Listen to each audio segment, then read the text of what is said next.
प्रणाम। आप सबके हृदय में चैतन्य स्वरूप से विराजमान परम कृपालु परमात्मा को प्रणाम करता हुआ आप सभी दिव्य आत्माओं को सप्रेम जय गुरुदेव। परम श्रद्धेय, परम आदरणीय, परम वंदनीय ब्रह्मलीन संत श्री तुलसी बापा, तुलसी बापा का स्मरण होते ही हृदय में भाव भर आता है और हृदय में श्रद्धा प्रस्फुटित हो जाती है, क्योंकि ब्रह्मलीन संत श्री तुलसी बापा अपने जीवन को जिए ही कुछ इस तरह से थे। और जिन्होंने बापा के सानिध्य को प्राप्त किया, बापा के सत्संग को श्रवण किया और जिनको बापा का अनुग्रह प्राप्त हुआ, वो जानते हैं कि ब्रह्मलीन तुलसी बापा कितने सरल थे, कितने सहज थे और कितने विनम्र थे।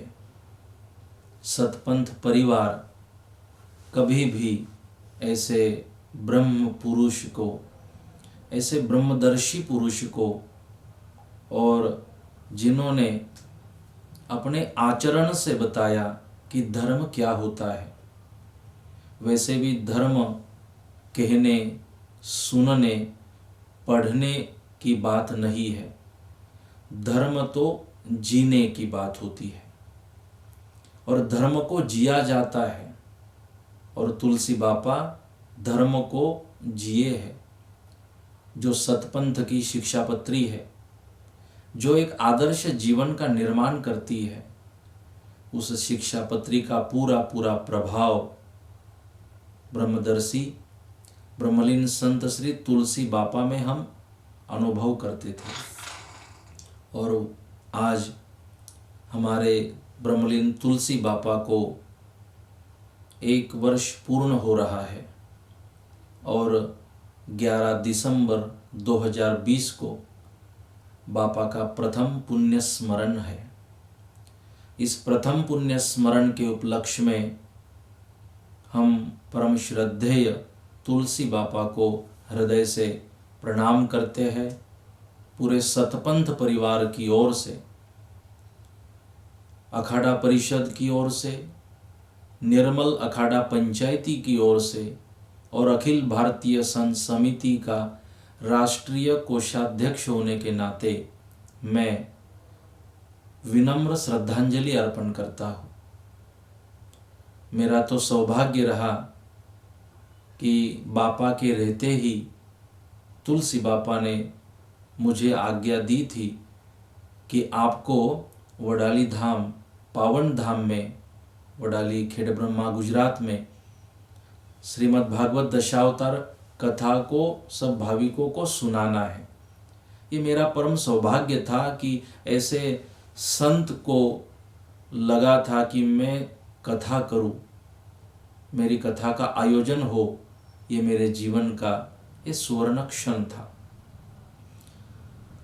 और जैसे कथा फिक्स हुई, सारी तैयारियां खुद बापा ने की, लेकिन भगवान को कुछ अलग ही मंजूर था और शायद बापा ही इन कुछ बातों को फिक्स कर चुके थे। और बापा कथा के पहले ही ब्रह्मलीन हुए और 16वें दिन जब कथा की तारीख नक्की की गई थी, उस दिन 16वां दिन आ रहा था और संतों में षोडशी मनाई जाती है। षोडशी के दिन ही कथा की शुरुआत का दिन आ रहा था। सारे श्रद्धालुओं ने मिलकर षोडशी के दिन ही बापा की जो आज्ञा थी, आज्ञा के अनुसार कथा की शुरुआत की। तो शायद बापा इन सारी बातों को समझ रहे थे और यही बापा खुद चाहते थे। तो बहुत अच्छा महोत्सव रहा, बापा का सबने स्मरण किया। और देखते देखते आज 1 साल पूरा होने जा रहा है। इस साल भी सभी श्रद्धालुओं की इच्छा थी कि बापा का पुण्यतिथि महोत्सव होना चाहिए, पुण्य स्मरण होना चाहिए, लेकिन वर्तमान परिस्थिति सब जानते हैं, कोरोना महामारी का समय चल रहा है। पूरा देश इस महामारी से लड़ रहा है। इसके चलते बापा का जो शिष्य परिवार है और उसमें भी जो मुंबई से राज ग्रुप है, उन्होंने मेरे से बात की कि किसी भी तरह बापा का स्मरण होना चाहिए। बापा जो बातें करते थे उन बातों को याद करना चाहिए। तो क्या कर सकते हैं? तो उन्हीं ने मुझे कहा कि जो कथा बापा की याद में हुई थी, तो दिशा चैनल के माध्यम से उस कथा को पुनः हम प्रदर्शन कर सकते हैं, पुनः उसका प्रक्षेपण हम कर सकते हैं।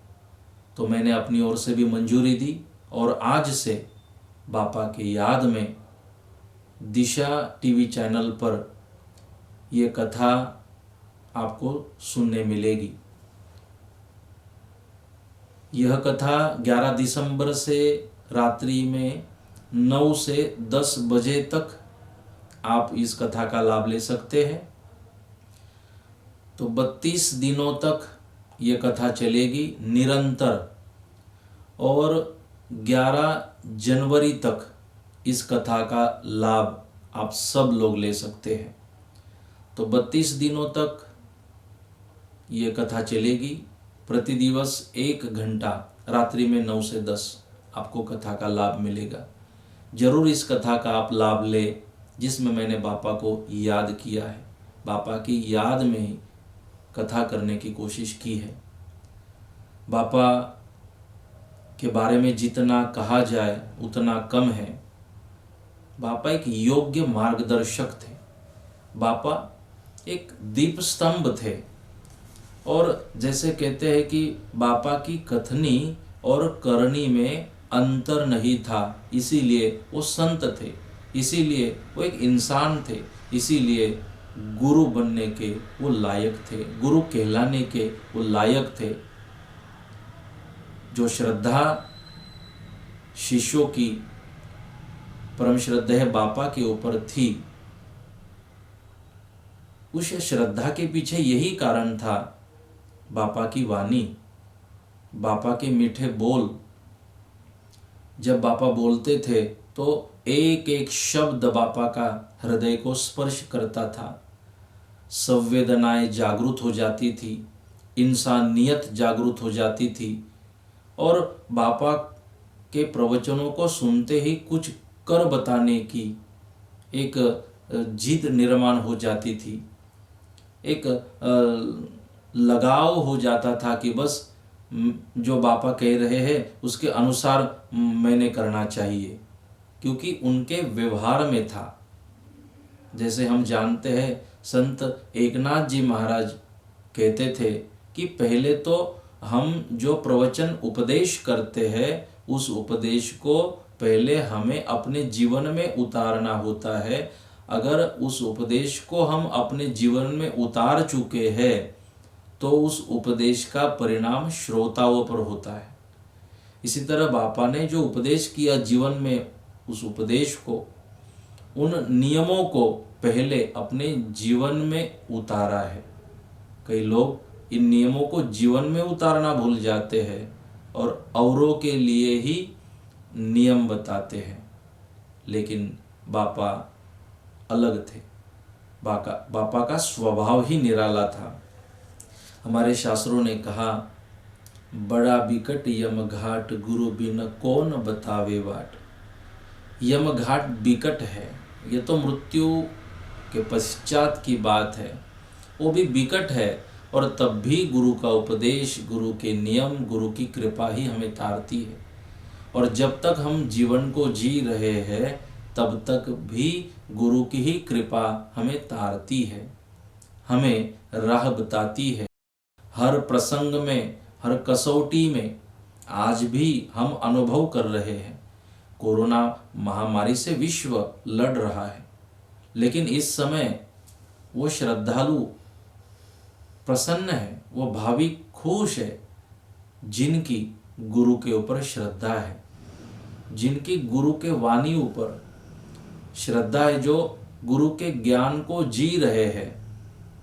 वो हर हाल में खुश रहना सीख जाते हैं।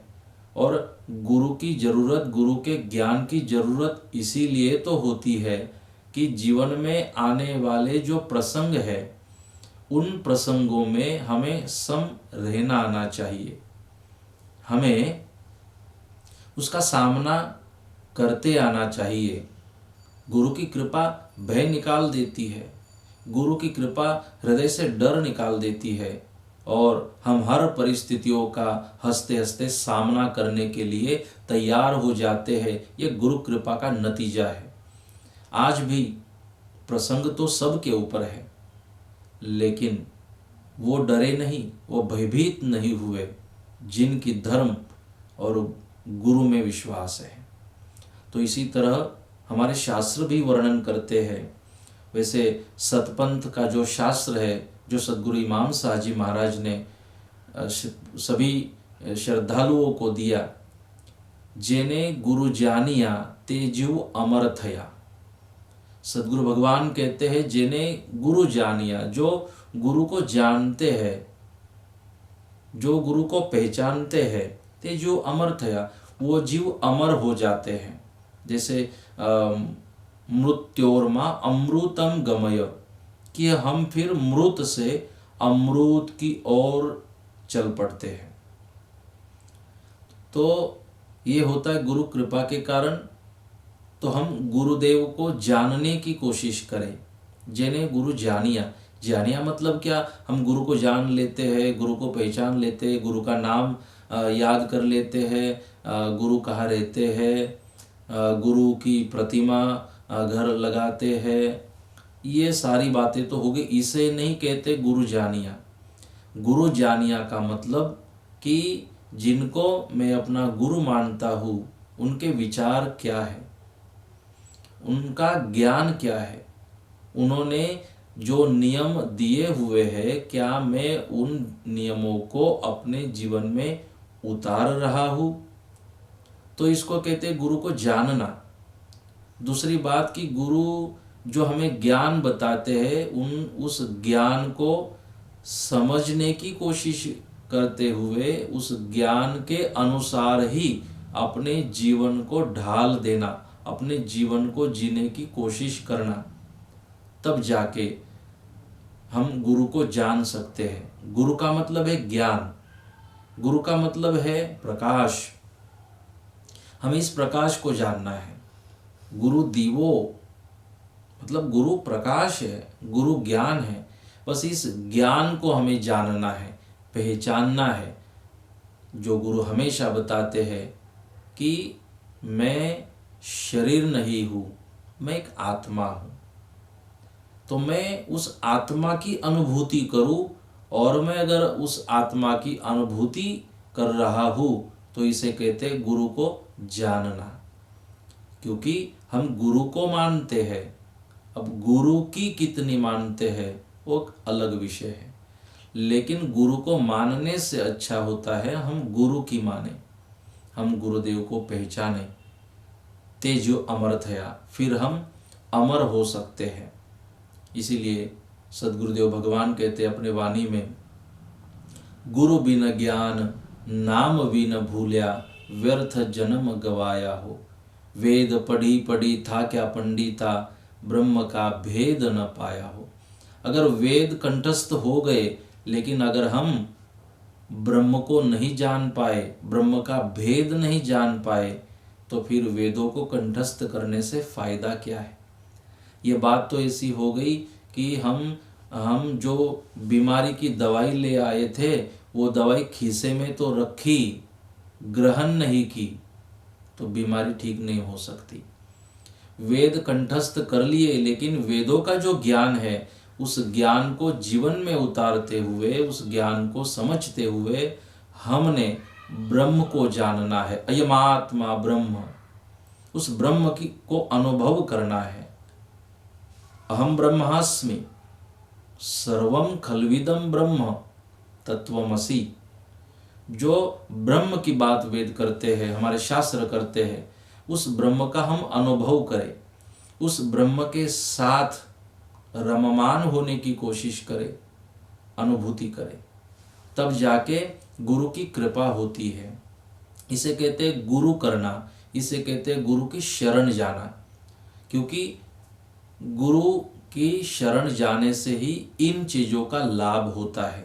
क्योंकि गुरु हमें भौतिक सुख प्रदान नहीं करते, गुरु हमें क्षणिक क्षणभंगुर सुख प्रदान नहीं करते, गुरु तो हमें शाश्वत आनंद कराते हैं।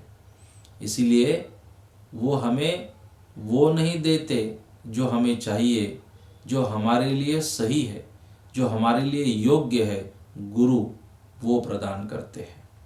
तो ऐसे गुरु है, और जीवन में एक ही गुरु होते हैं जो हमें शाश्वत आनंद की प्राप्ति कराते हैं। गुरु ही ऐसे है जो खुद से मिलाते हैं, गुरु ही ऐसे होते हैं जो खुद से बात कराते हैं, गुरु ही ऐसे होते हैं जो खुद की पहचान कराते हैं।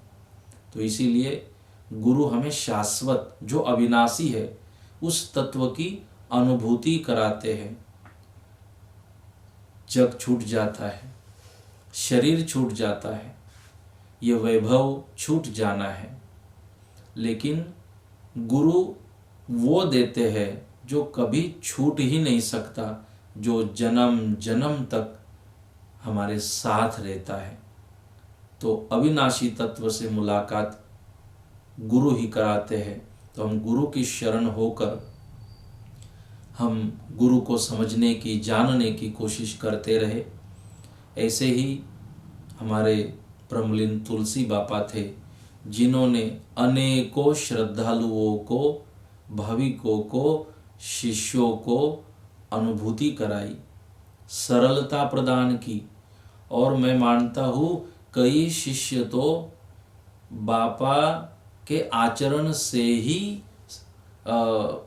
सीखते थे, और आचरण को देखते ही वो अपने जीवन में सुधार कर पाए। तो बहुत ही प्रभावशाली जीवन ब्रह्मलीन तुलसी बापा का रहा। आज भी पावन धाम वडाली खेड़ ब्रह्मा गुजरात में बापा की समाधि है। कई श्रद्धालु, हजारों श्रद्धालु वहाँ पर जाकर मत्था टेकते हैं, बापा को प्रणाम करते हैं, बापा को याद करते हैं। तो आइए आज हम भी तुलसी बापा को प्रणाम करें, परम वंदनीय श्रद्धेय ब्रह्मलीन तुलसी बापा को श्रद्धांजलि अर्पण करें प्रथम पुण्य स्मरण के उपलक्ष्य में।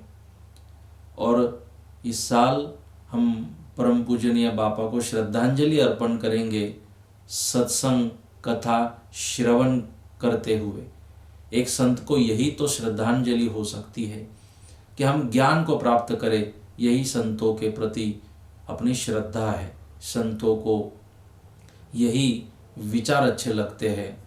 तो आइए जो बापा को अच्छा लगता था उसे करने की कोशिश करें और इस माध्यम से श्रद्धांजलि अर्पण करें। भविष्य में जब बापा का पुण्य स्मरण आएगा तो इसी तरह हम बापा का स्मरण करते रहेंगे, बापा को याद करते रहेंगे, ज्ञान चर्चा करते रहेंगे, देश धर्म की चर्चा करते रहेंगे, अपने संस्कार संस्कृति की चर्चा करते रहेंगे। और बापा का जो सपना था, बापा के जो कार्य थे, बापा ने जो नींव रखी थी, जो विचारधारा की शुरुआत बापा ने की थी, उसे और भी आगे ले जाने की हम सब मिलकर कोशिश करते रहेंगे। वर्तमान संत श्री हमारे चंदू बापा और पावन धाम वडाली के सभी ट्रस्टीगण, राज ग्रुप मुंबई के सभी सेवक, सबको मैं हृदय से धन्यवाद करता हूँ इस आयोजन के लिए। और संपूर्ण सतपंथ परिवार, हमारे सतपंथ के वर्तमान प्रेरणा पीठाधीश्वर, सतपंथाचार्य, अखिल भारतीय संत समिति के संरक्षक, हमारे परम श्रद्धेय संत श्री ज्ञानेश्वर दास जी महाराज, जो हमारे प्रेरणा पीठ के जगत गुरु हैं, मैं महाराज श्री को भी प्रणाम करता हूँ।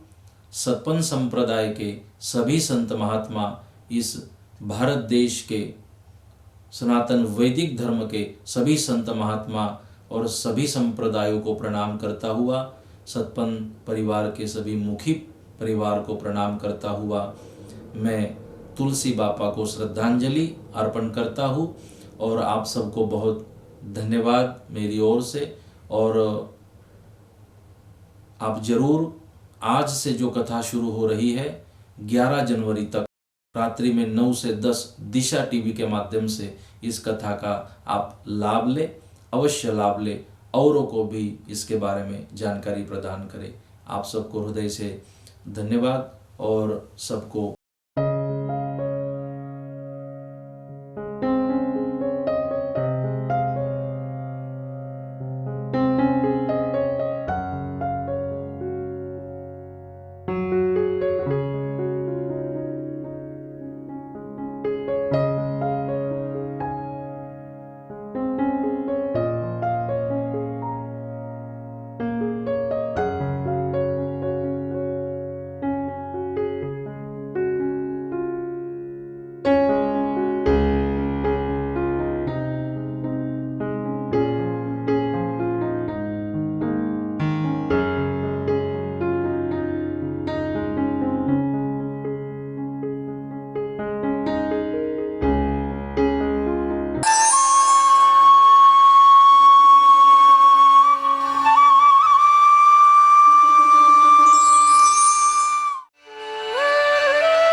जिया नहीं जाए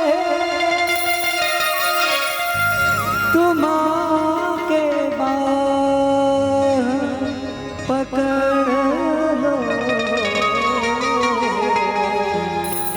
तो कोई बात बढ़े।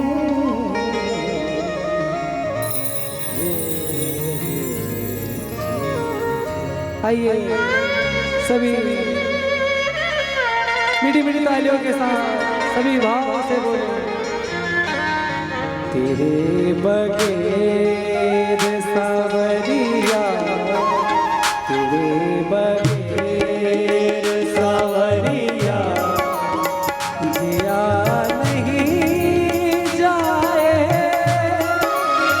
तुम आके बाह पकड़ लो तो कोई बात बने। बगैर सावरिया जिया नहीं जाए हो आके बाह पकड़ लो कोई बात बने हो।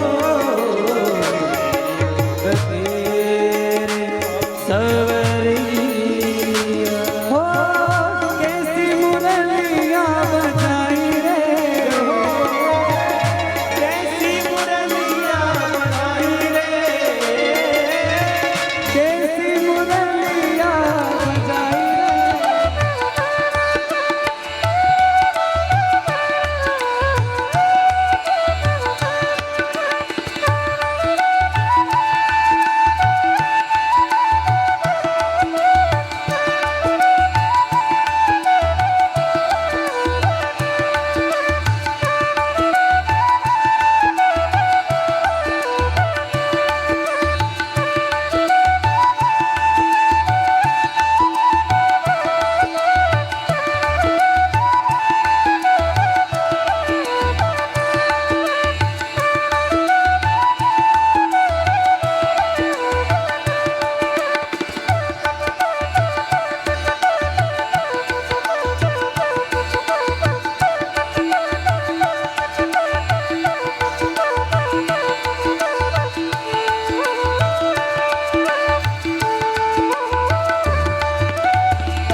ગમે તે સ્વરૂપે હૃદયમાં બિરાજો, ગમે તે સ્વરૂપે હૃદયમાં બિરાજો. પ્રભુ મારા વંદન, ગુરુ મારા વંદન, ગુરુ મારા પ્રભુ મારા વંદન, ગુરુ મારા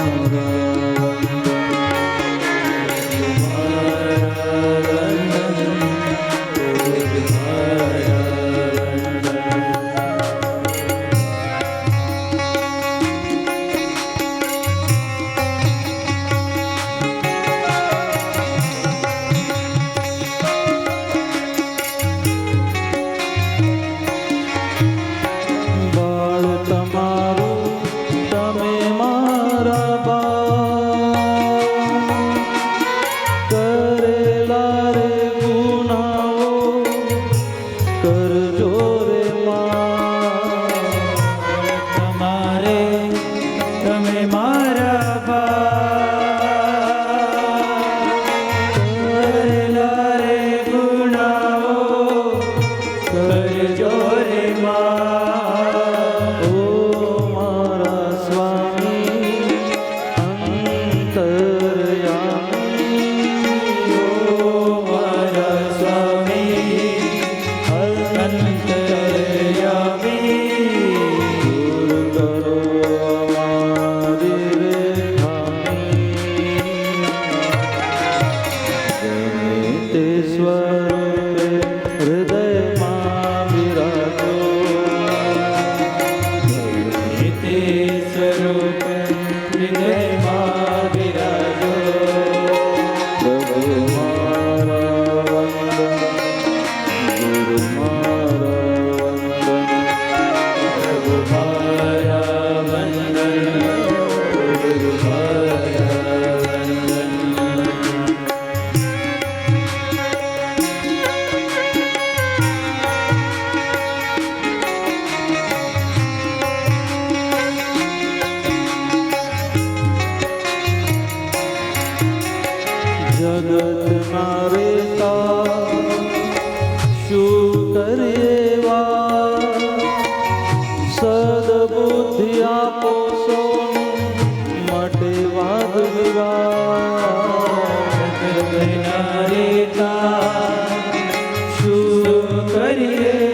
श्री निष्कलंक नारायण भगवान की जय।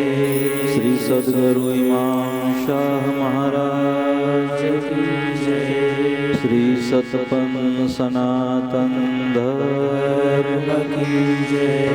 कुलदेवी उमिया मात की जय। श्री आदिशक्ति मात की जय। आदि जगत गुरु करसनदास जी महाराज की जय। जगत गुरु नानक दास जी महाराज की जय। संत श्री नथुराम बापा की जय। संत श्री तुलसी बापा की जय। सब संतन की जय। गुरु जगन्नाथ महाराज की जय। ओम नमः पार्वती पतये हर हर महादेव। ओम नारायण श्री नारायण नारायण नारायण हरे हरे। जय जय श्री राधे जय जय श्री राधे जय जय श्री राधे।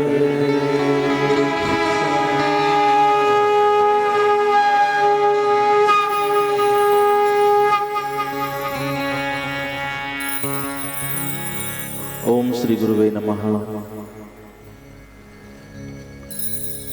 सबके हृदय में चैतन्य स्वरूप से विराजमान परम कृपालु परमात्मा को प्रणाम करता हुआ उपस्थित आप सभी दिव्यात्मा को सप्रेम जय गुरुदेव।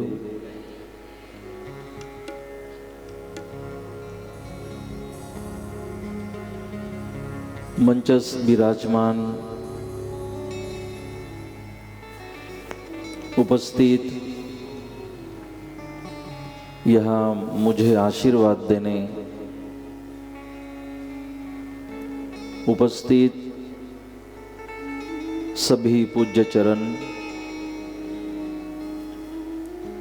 हमारे सभी संत महात्माओं के चरणों में दंडवत प्रणाम करता हुआ आप सबका हृदय से अभिवादन करता हुआ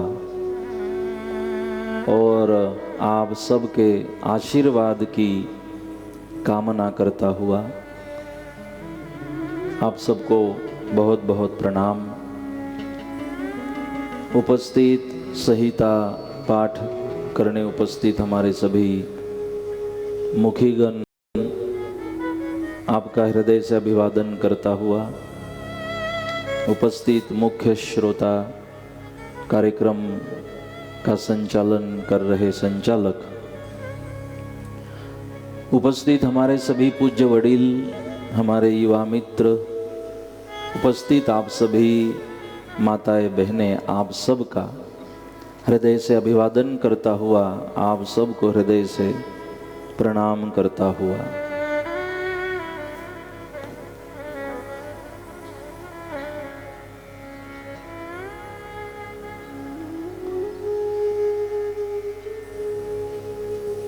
संत समागम हरि कथा तुलसी दुर्लभ दोए। सूत दारारु लक्ष्मी ये तो पापी के घर भी होए। मनुष्य जन्म दुर्लभ है और इस मनुष्य जन्म में संत समागम प्राप्त होना और हरि कथा श्रवण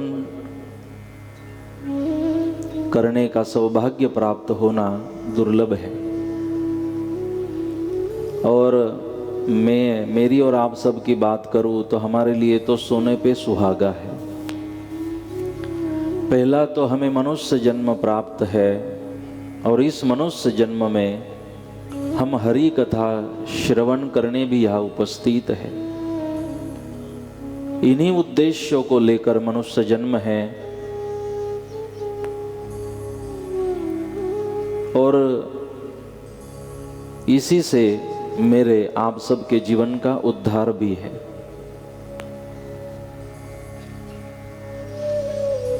और संतों का कार्य है हमें भगवान से मिलाए।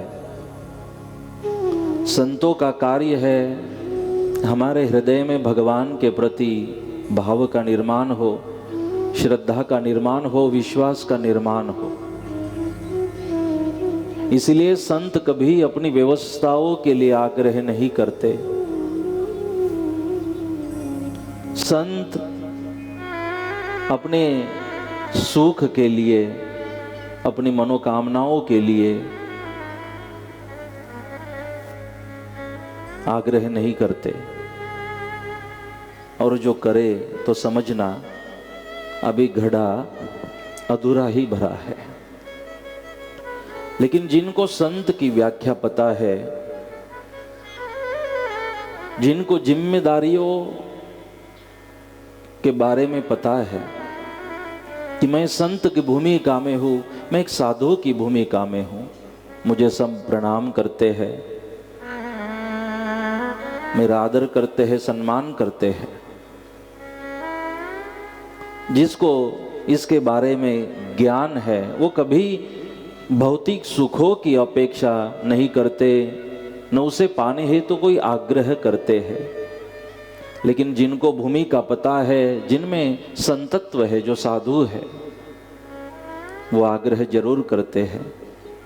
लेकिन वो आग्रह करते हैं कि हमें श्रीमद् भागवत दशावतार कथा का आयोजन करना है। वो आग्रह करते हैं सारे संतों को बुलाना है। वो आग्रह करते हैं सबको कथा सुनानी है, श्रवण करानी है। वो आग्रह करते हैं सबको बुलाकर हरि नाम संकीर्तन कराना है। वो आग्रह करते हैं कथा का श्रवण आप सब लोग करें, आए। वो आग्रह करते हैं कि इस कथा को श्रवण कर आप आपके जीवन का कल्याण करें। हम अपने जीवन को अंधकार से प्रकाश की ओर ले जाए, हम अज्ञान से ज्ञान की ओर जाने की कोशिश करें, हम मृत से अमृत की ओर जाने की कोशिश करें। संतों का आग्रह यही होता है। इसलिए मैं हृदय से स्मरण कर रहा हूँ हमारे सबके प्रातः स्मरणीय परम वंदनीय गुरुवर्य तुलसी बापा को। और मैं हृदय से आप सबको धन्यवाद भी दूंगा कि बापा का जो संकल्प था, उस संकल्प को यहाँ पर आप सब लोग मिलकर यहाँ पूर्ण कर रहे हो। मैं अपनी भी प्रसन्नता व्यक्त करता हूँ और इससे जरूर बापा की भी प्रसन्नता होगी, क्योंकि बहुत बापा के हृदय में भाव था, बहुत ही उत्साह था कि कथा का आयोजन हो, सब आए, कथा श्रवण करे, हरि नाम संकीर्तन करे। क्योंकि यही हरि कथा है जो हमें अनुभूति कराती है। यही कथा है जो हृदय में भाव को भरती है। यही कथा है जो भगवान और भक्त के बीच में जो दूरियां है, उन दूरियों को समाप्त करती है, भ्रम को मिटाती है। इसलिए बापा ने आग्रह किया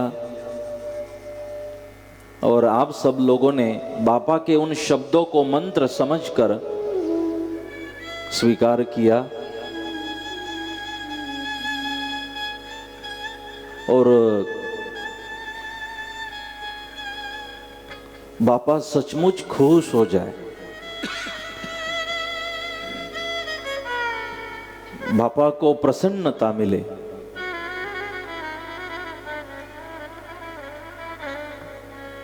ऐसा ही वातावरण आप सब लोगों ने यहाँ पर निर्माण किया। और मैं मानता हूँ इससे बढ़कर पूजनीय बापा को कोई श्रद्धांजलि नहीं हो सकती। वैसे हमारी भी कोई क्षमता नहीं है कि बापा को हम अपनी ओर से कुछ दे। हमारी क्षमता क्या है, हमारी लायकात क्या है हम जो दे, क्योंकि हमारे शास्त्रों ने, हमारे संतों ने तो कहा, यह तन विष की बेलरी गुरु अमृत की खान, शीश दीजे गुरु मिले तो भी सस्ता जान। गुरु के अनंत उपकार है, शिष्य अपना सर काट दे और फिर उसके बदले में गुरु की कृपा मिलती हो, गुरु मिलते हो, तो भी समझना सौदा सस्ते में हुआ। इतने अनमोल है गुरु, इतने अनमोल है गुरु की कृपा।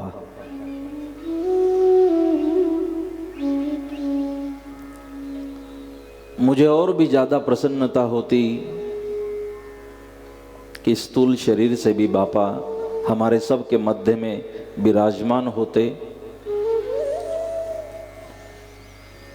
क्योंकि इस बार मैं 10,000 5,000 लोगों को कथा सुनाऊं, ये मन तो नहीं बनाया था, लेकिन बापा के आनंद को देखकर हृदय में इच्छा ये थी कि मैं बापा को कथा सुनाऊं,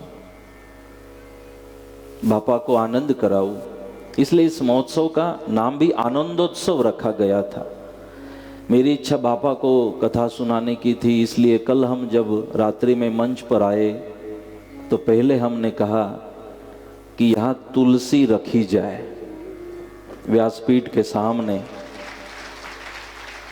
और आज भी आप सब लोगों ने सुना कि हमारे बापा भी तुलसी की तरह गुणवान थे।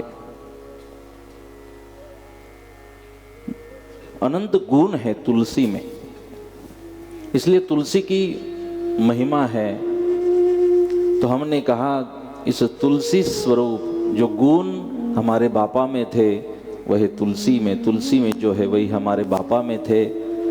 और मैं मानता हूँ इस तुलसी स्वरूप हमारे बापा को हम यहाँ 7 दिनों तक कथा सुनाने की हृदय से कोशिश करेंगे। हमने वहाँ भी पता किया बापा की समाधि तक जो मैं बोल रहा हूँ, क्या मेरी आवाज़ समाधि तक जा रही है? तो सबने कहा कि वहाँ भी स्पीकर लगा हुआ है। हमें अच्छा लगा, क्योंकि मैं अब की ये कथा तो पूरी बापा को सुना रहा हूँ और बापा को मैं कथा सुनाने की कोशिश करूँगा। पता नहीं मेरी क्षमता है नहीं है, लेकिन मुझे भी बापा की ओर से जो प्रेम मिला है, मैं भी चाहता हूँ कि अब की बार वही मेरी भी कोशिश थी कि मैं भी अगर कुछ कर पा रहा हूँ तो मैंने करना चाहिए। तो मेरी इच्छा थी कथा सुनाऊँ बापा को, लेकिन यह सूक्ष्म स्वरूप से हमारे बापा विराजमान है और मैं आपको ही गुरुवर्य तुलसी बापा समझकर कथा श्रवण कराने की जरूर कोशिश करूंगा।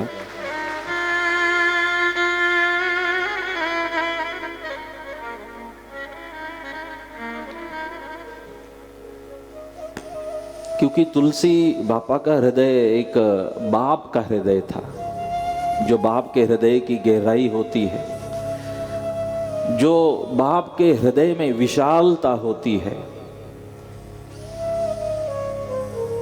वही विशालता वही गहराई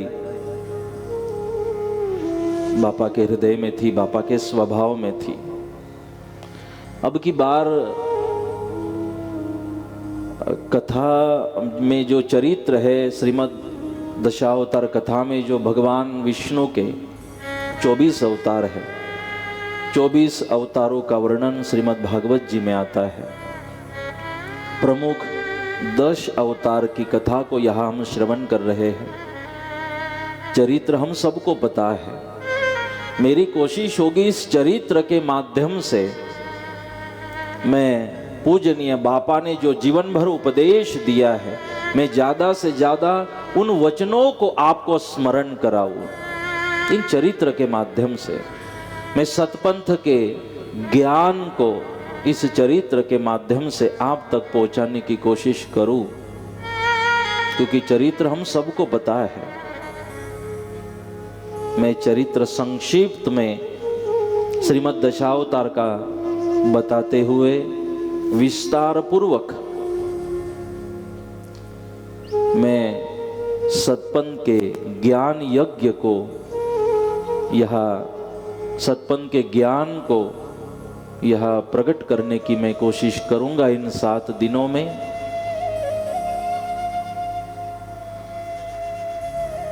हृदय बहुत ही विशाल बापा का था, एक पिता के समान। और इससे पहले भी बापा का द्वार सबके लिए खुला था, आज के बाद भी बापा का द्वार सबके लिए खुला रहेगा। बस द्वार खुला है, बापा के पास आने की जरूरत है, क्योंकि कोई दुनिया का बाप बेटे के लिए दरवाजा बंद नहीं करता।